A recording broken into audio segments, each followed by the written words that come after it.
మురళీ నాయక్ చిన్నవాడైన రాష్ట్రంలో చాలామందికి పెద్దలకు కూడా స్ఫూర్తిదాయకంగా ఒక పెద్ద వ్యక్తిగా ఎదిగాడు తన చావుతో. భారతదేశం కోసం తాను పోరాడుతూ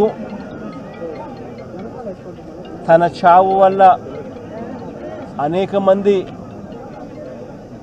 మిగిలిన అన్నదమ్ములు అక్కచెల్లెమ్మలకు రక్షణిస్తూ తాను ప్రాణాలు కోల్పోయాడు. అలాంటి మురళిని తేడమైతే వెనక్కి తాలేము,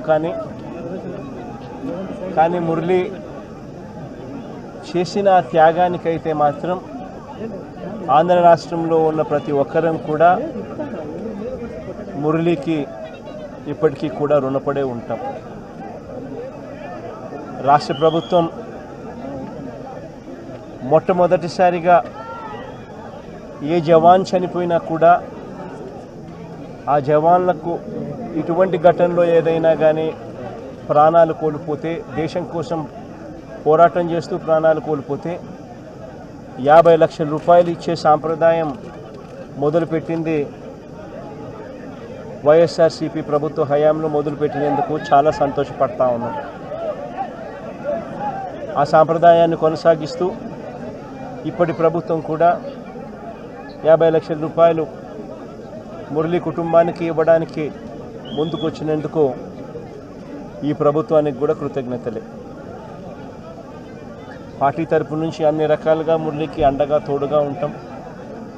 పార్టీ తరపు నుంచి ఒక 25 లక్షల రూపాయలు వైఎస్ఆర్ కాంగ్రెస్ పార్టీ తరపు నుంచి అండగా ఉంటూ ఆ కుటుంబానికి తోడుగా ఉండే కార్యక్రమం చేస్తాం. మనిషిని తాలేకపోయినా కూడా తాను చేసిన త్యాగానికి అందరం కూడా అండగా తోడుగా ఉండే కార్యక్రమం అయితే ఖచ్చితంగా జరుగుతుంది. ఇలా కుటుంబానికి మంచి జరగాలని, చనిపోయిన మురళికి తన ఆత్మకు శాంతి కలగాలని దేవుణ్ణి మనసారా కూడా కోరుకుంటాను.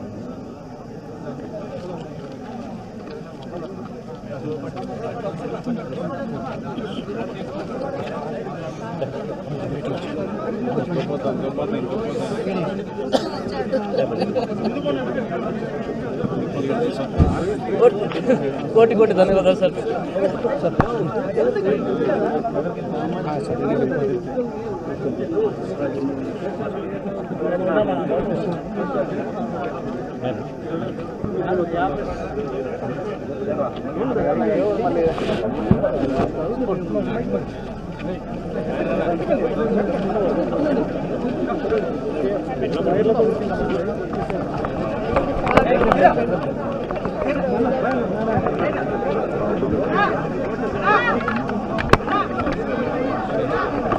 వైర్ తీసుకో, ఇదిగో వైర్ వైర్ వైర్ వైర్ తీసుకో.